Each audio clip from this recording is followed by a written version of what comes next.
Olá, boa noite. Hoje é segunda-feira, 17 de março. O TH Mais Notícias já começou. Veja o que é destaque no jornal de hoje. Produtos vintage. Consumo de itens nostálgicos aumenta por influência da internet.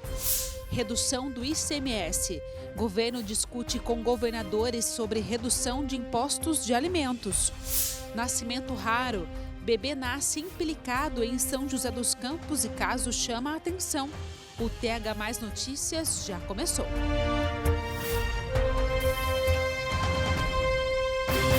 Produtos vintage estão caindo no gosto dos brasileiros. Uma tendência de consumo influenciada principalmente pelas redes sociais e que movimenta comércios de itens nostálgicos da região.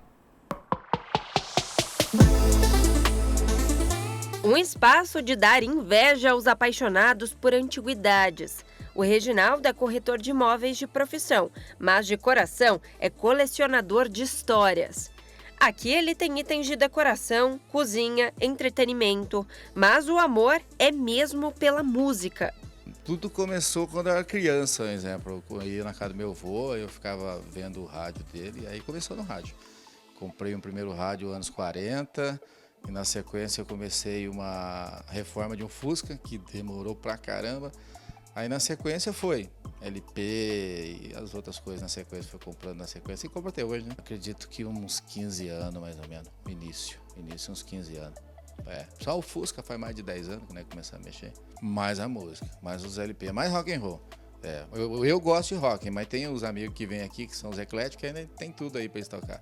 Faz mais de 15 anos que o Reginaldo começou a coleção e de lá para cá percebeu uma grande valorização de preços dos itens antigos.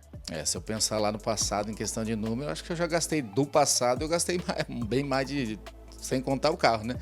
Mais de 10 já, mas hoje é outra coisa, né? Porque se você pensar hoje, tudo aumentou, né? Na época você comprava LP por R$50, por R$30, e hoje, onde está o LP hoje, né?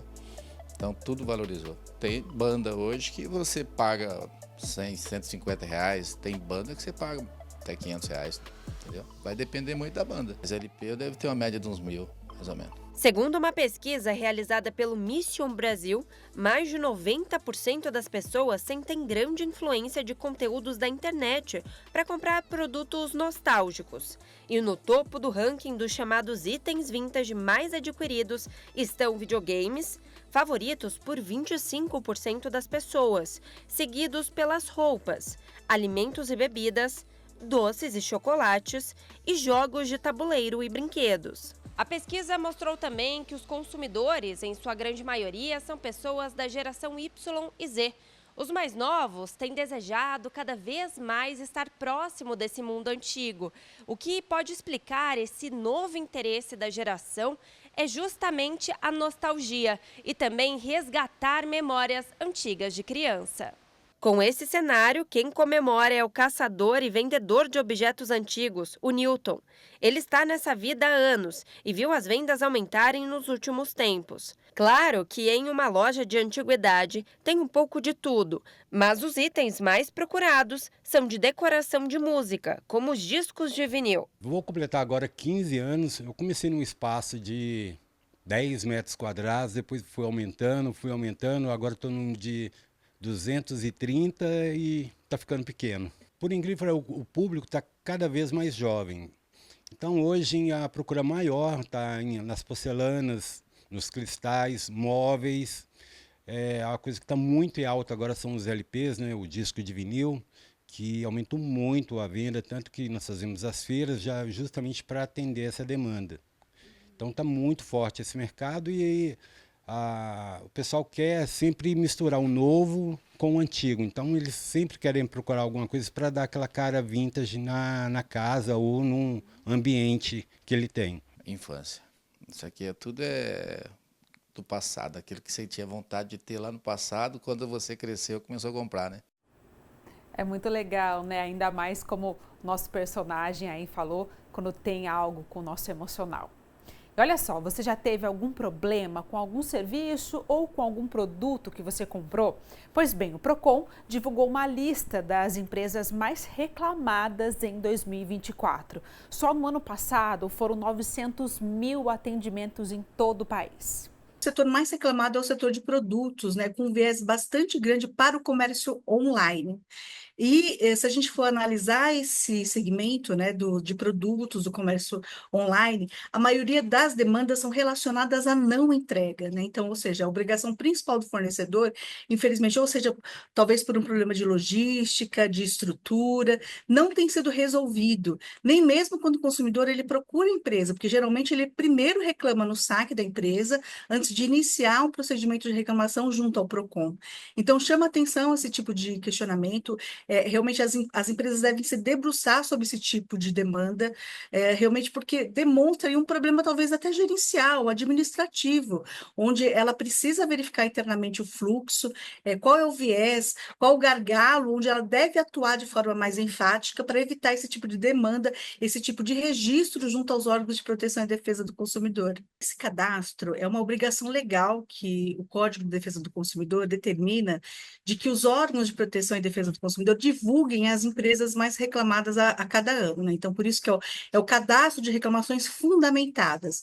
Por que fundamentadas? Na verdade, no caso do Procon São Paulo, nós temos duas fases, né? Uma primeira fase em que o consumidor faz uma reclamação, que nós chamamos de carta de informação preliminar, e uma segunda fase é quando essa reclamação não é resolvida, e a empresa de novo é notificada, dizendo que aí sim virou um processo administrativo de reclamação, onde ela pode compor o cadastro de reclamações, onde se verifica o indício de verossimilhança em relação ao que o consumidor aponta, tanto nos fatos como no direito. Então, cabe à empresa demonstrar ou que realmente não é uma relação de consumo, não houve problema naquela relação de consumo, ou optar em atender o pedido do consumidor, onde ela vai ser uma reclamação fundamentada atendida ou não atendida, ou em até alguns casos encerrada.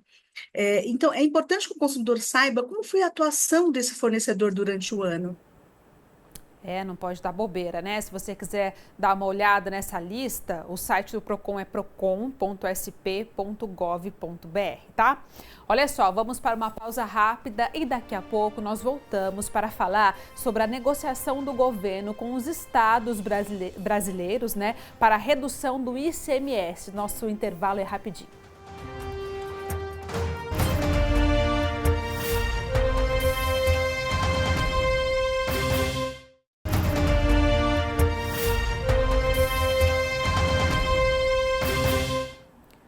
O governo tem discutido com governadores dos estados brasileiros a possibilidade de zerar o ICMS, o Imposto sobre Circulação de Mercadorias e Serviços de Produtos da Cesta Básica.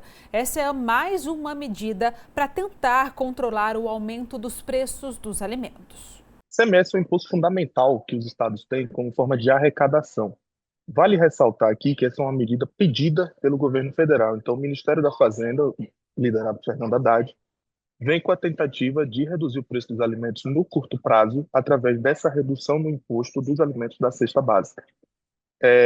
9 estados já tentam aderir a esse programa, outros estados já conseguiram fazer essa redução. O ponto aqui, que eu acho que vale ressaltar do ponto de vista econômico, é que essa é uma medida de tentativa de redução de curto prazo, ou seja, a gente não tem a garantia de que isso a médio e longo prazo vai exercer de fato um impacto significativo. Então a gente tem só uma medida aí quase que, entre aspas, de desespero do governo, de tentativa de redução da inflação dos alimentos que galopa desde 2024, devido a uma série de questões, desde o preço para o produtor até condições climáticas desfavoráveis. Vale ressaltar também que o ICMS é um imposto regressivo. Então, a medida ela não é 100% inútil do ponto de vista que a gente tem que os mais pobres gastam mais da sua renda em alimentos. Então, uma vez que isso ocorre, a gente vai ter sim um impacto positivo no curto prazo para esse fim. O que se tem é que tanto o Ministério da Fazenda, pedido pelo Fernando Haddad, quanto seus secretários têm trabalhado praticamente só nisso durante o dia, em tentativa de articular mais estados para fazer isso. Uma vez que ele tiver algum nível de consideração, sei lá, de 22 estados, por exemplo, 20 estados, aí pode ser que isso já entre em tramitação, uma vez que é de interesse público, é de interesse do Congresso, do Senado, mais uma vez também que é difícil articular isso, porque mexe diretamente com a arrecadação do Estado. Um exemplo, por exemplo, em 2022, devido a alterações no ICMS da energia, dos combustíveis, das comunicações, teve uma perda de 44 bilhões de reais em função disso. Então, o governo tenta articular uma forma de subsídio, né, para tentar convencer mais estados a entrar no programa. Isso tem sido uma das dificuldades. Uma vez que ela seja aprovada, a gente muito possivelmente vai ter no curto prazo uma redução no preço dos alimentos aí, que deve ajudar aí, como eu falei, por ele ser regressivo, as pessoas que têm a maior parte da sua renda alocada em gastos com alimentação.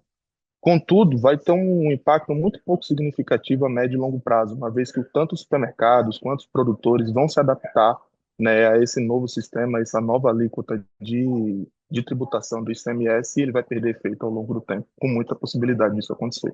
Continuamos com o nosso jornal. O governo estuda aumentar o percentual de etanol na gasolina para reduzir a poluição e também o preço do combustível. Com o preço do combustível nas alturas, qualquer centavo de redução é bem-vindo. Para a gente que é Uber, a gente teria uma rentabilidade ainda maior e os ganhos maiores com isso. Com a justificativa de reduzir a quantidade de combustível fóssil em circulação, o governo federal estuda aumentar o percentual de etanol na gasolina, de 27% para 30%. A diminuição do preço nas bombas viria de brinde, num contexto de inflação em alta. O Instituto Mauá de Tecnologia, que conduz testes em parceria com o Ministério de Minas e Energia, diz que a mudança não compromete o desempenho dos veículos. O usuário não deve perceber uma diferença de desempenho no veículo, de mudança de consumo, e a parte de emissões também não vai ter diferença. Não foi avaliada a parte de durabilidade dos componentes. Porém, a gente tem que lembrar que estamos aumentando, estamos trocando apenas 3 pontos percentuais de gasolina por etanol, e os carros já utilizam 27%. O estudo para mudar a composição do combustível acontece em meio à alta dos preços e à queda de popularidade do governo Lula. Assim como a redução das tarifas de importação em itens alimentícios, a medida do governo é vista por economistas como positiva, mas com pouco impacto para o bolso do consumidor. Na ponta, né, você tem ali uma pequena melhora ali, muito marginal, porque no meio do processo ali você também tem a questão dos impostos estaduais e municipais. Para o professor, o governo deveria apostar em medidas mais estruturantes na economia. Eu atacaria mais a questão da taxa de câmbio do que o aumento da mistura nesse caso.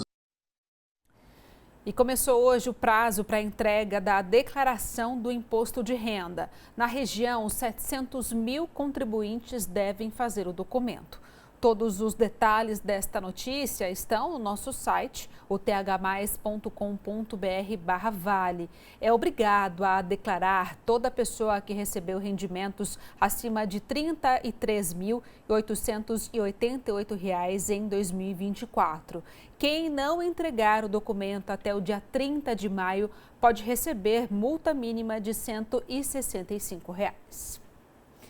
Vamos para mais uma pausa e daqui a pouco tem a nossa previsão do tempo e a gente ainda vai contar uma história de um nascimento raro em São José dos Campos. Nós já voltamos.